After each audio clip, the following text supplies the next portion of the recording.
Obomboleettii 22 Asoosama dheeraa barreessaan Natnaaboon Nagaasaa Waaqjiraa Abukaatoo fi Gorsaa Seeraa Seenessaan Abbaa Seenaa Arsadee Obomboleettii 22 Kutaa 11ffaa Kutaa 10ffaa keessatti Bijigaan mana haadha isaa haaromsiisuu karoorfatee galaa kan jiru ta'uu bu'uuruma kanaan yeroon isaa yeroo manni barumsaa cufamee barattoonni hundi gara mana maatii isaaniitti galaa jiran waan ta'eef geejjiba dhabuu irraan kan ka'e erga galgalaa'ee booda konkolaataa argatee magaalaa Ambootii ka'uu isaa magaalaa Adaamaa kan seene erga dhiyee booda waan ta'eef geejjiba gara mana haadha isaa isa geessu dhabuu isaa kanaafuu barii halkaniin ka'ee deema jedhee murteessee siree qabachuu isaa fi siree isaarra yoo ciise illee yaadaan badee hirriba dhabuu isaa osoo dhageenyuu addaan cite. Kutaan itti aanu maal ta'e na laataa? Yaadi Bijigaa hirriba dhorke kun maali? Haati isaa qophooftee ollaa ishee waliin teessee Bijigaa eegaa jirtu maal taati laata? Kutaa 11ffaa waliin haa hordofnu. Yaada isaatiin ganda qotee bulaa Adulaalaa Haxxee Aroorettii keessa jira. Mana citaa jiguuf jedhee dhufee jiru keessa haadha isaa waliin taa'ee hoggaasa'uu fi manicha haaromsuuf maal gochuu akka qabu yaadaan xiinxalaa ture. Sagaleen namaa alaa ni dhaga'ama. Akka dadhabuu ta'eera. Edaa ganama daabboof shayii akka nyaateen jira. Laaqanallee hin nyaanne. Aduu irratti qaaqaamaa oole. Irbaatas hin nyaanne. Na dhukkubuu danda'a jedhee sodaate. Kanaafuu irbaata argadhaa laata jedhee hoteela qabate keessaa gadi ba'e. Xiqqoo deemee akka ol siqeen mana ibsaa halluu adda addaa agarsiisu tokko arge. Sagaleen muuziqaa manicha keessaa ba'u fagootti dhaga'ama. Ol kaasee iyyisiisaa jira jechuun ni danda'ama. Baajaajiin magaalattii balbala manichaa irratti wal qabaa jiru. Sagaleen muuziqaa manicha keessaa gad lakkifame kun fagootti dhaga'amuu irra darbee sagaleen isaa ol ka'ee waan jiruuf ni sirbisiisu jechuu irra iyyisiisaa jiru jechuutu caalaa.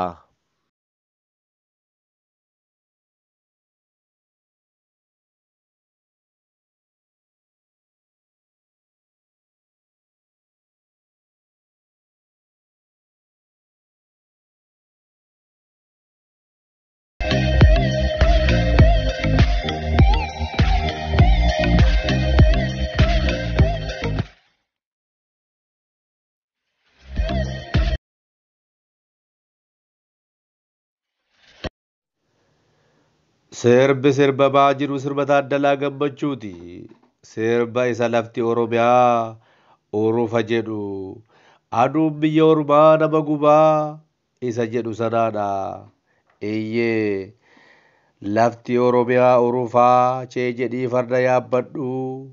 Ani si nafuudhan dhufaa metaayii na gaggaafadhu. Goromsi burreenaa dhalu aannan goromsaa unannaa callis dubbiinaa bultu. Bara dabarree dubbannaa jedha. Bijigaa garaaraas kallattiidhaanis utaalee manicha seene Bijigaani. Sirbi Taaddalaa Gammachuu kun Oromoo miti hormallee garaaraasa. Bijigaanis lapheettiin sirba kana bira darbuu dhabe. Kanaafuu manicha utaalee seene. Manichi mana nyaataa ta'uu mana dhugaatii addan baafanne. Maqaa manichaa garuu akka liphii wayii argeera. Akkuma seeneen hundumtuu ni sirba.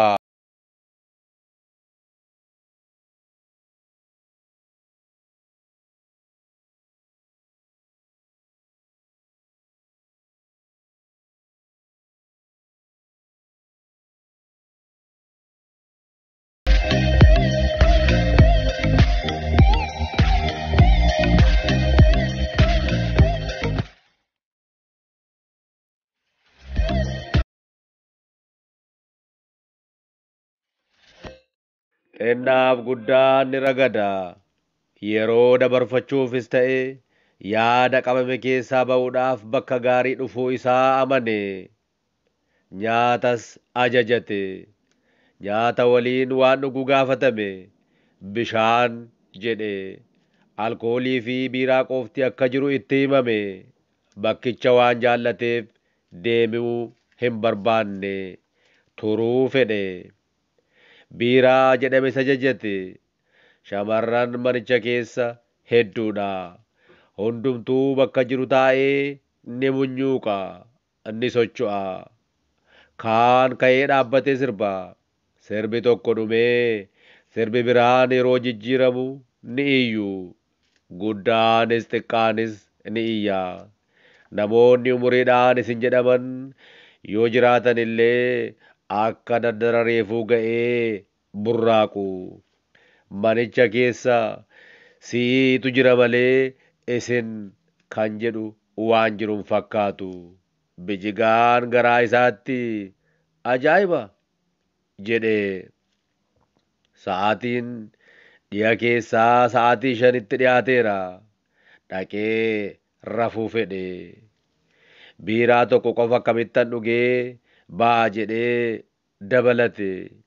Barbaadee osoo hin taane kan hiriyoonni isaa yeroo biraa haasa'aa turan yaadateetu. Sanas ta'e kana guddaa gammadeera. Manni raajiin akkasii kun maali? jedhee yaade.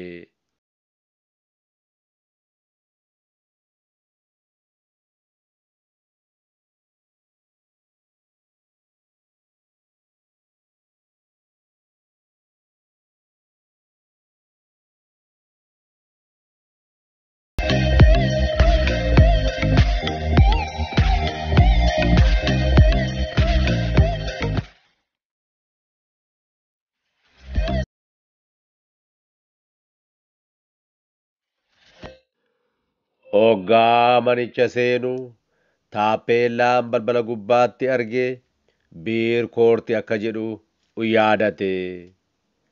Namni magaalaa Adaamaas ta'ee hojii adda addaaf yookaan bashannanaaf gara magaalaa kanaa dhufu hundi asuma mana kanatti ragadaa bulaa jedhe yaade. Otoo inni kana yaaduu ijoolleen durbaa umuriin isaanii tilmaama waggaa 15 hanga 20 gidduu jiru wal qabatanii seenan. Hundumtuu qullaa deemu jechuun ni danda'ama. Erbee xiqqoo ta'aa yookaan qaama hormaataa isaanii irra buufatanii jiru. Harma isaanii harma sirriitti waan hin baafneef guntuta isaanii gubbaas erbee xiqqoo buusaniiru. Kanaan alaa qullaadha. Barcuma bijigaa fuula dura jiru irra wal marsanii ta'anii ni kolfuu miti ni kaakkisu. Mana sila muuziqaan ho'aa ture caalaatti ho'isan. Harka walitti rukutuun, fooricuun, eeyyuun mana kana keessatti kan dhorkamu tokkollee hin jiru. Ijoollee shananuuf dhugaatiin dhufe qandoodhaani.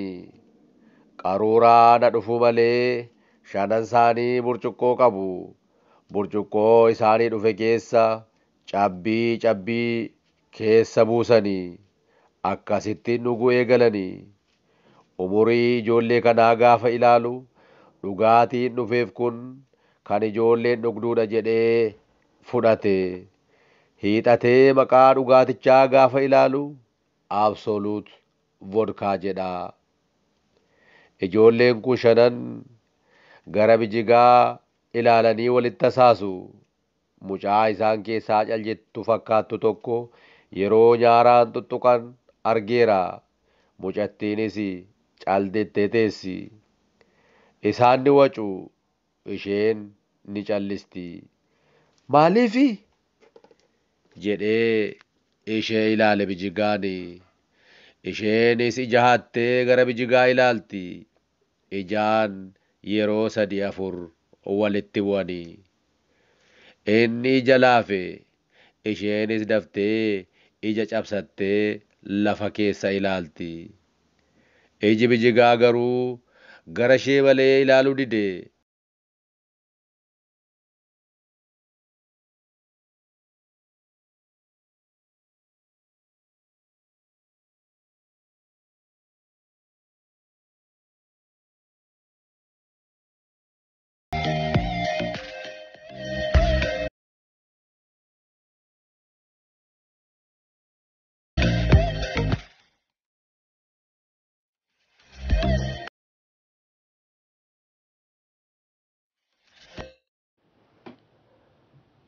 Kaatee dhattee cina bijigaa teesse afaan Habashaanis Jiituun jedhama.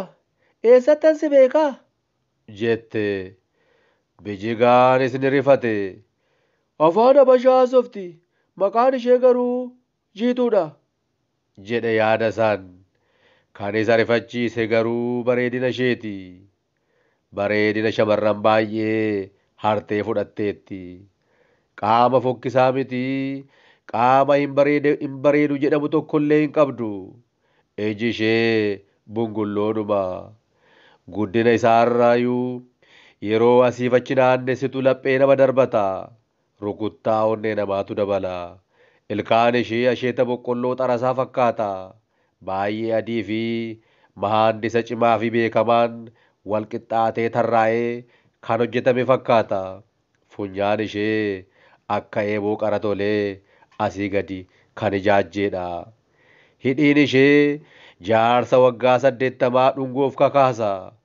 Qabdoo bara ijoollummaa nama yaadachiisa.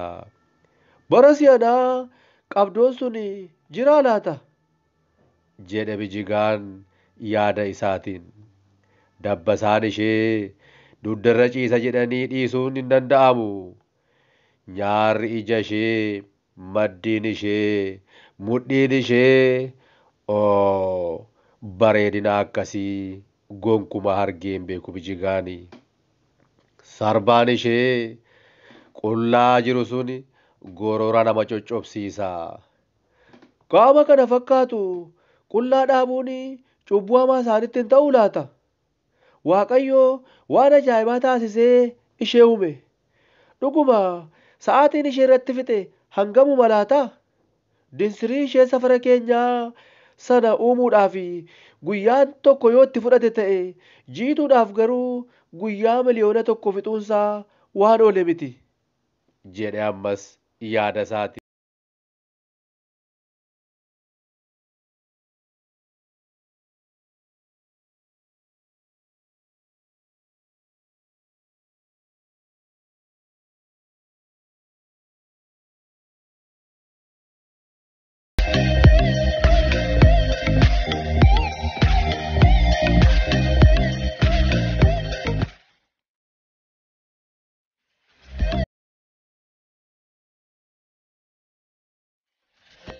Jiituun irra deebitee Nan dhageenye waan ani si beeku natti fakkaateeti. Atis na ilaalaa waan turteef akkuma koo bakka itti wal beeknu barbaadaa jirtaa jedheen si gaafachuu dhufe bari. jette. Akkaataan haasaa ishee yeedaloo qaba. Ni haasofti osoo hin taane ni yaasti. Sagaleen ishee riitimii ittiin ol ba'uu fi gadi bu'uu qaba. Iji isheellee kan haasa'u fakkaata. Bijigaan waan qabee dhiisu dhabe kan jedhu wallaale. Osoo isatti hin beekamin biiraa bu'eef daddafee unatee duwwaa taasise. Kan qabu isatti fakkaatee qaruuraa duwwaa ol kaasee ofitti qabuusaa jiituun argite. Nyaaraan isa ajajamutti himte. Gurbaan ajajamu yookaan weeyitariinis fidee buqqisee jala kaa'ee qajeele. Bijigaan gaaffii biraa keessa osoo hin seenin biiraa dhufeef kana fuudhee al tokkoon dhudha'e. Kanaan dura biiraa dhugeen beeku jechuun ni danda'ama. Hiriyoota isaa waliin guyyaa tokko yookaan guyyaa lama kan dhandhamerraa kan baate dhuguun har'a isaaf yeroo jalqabaati.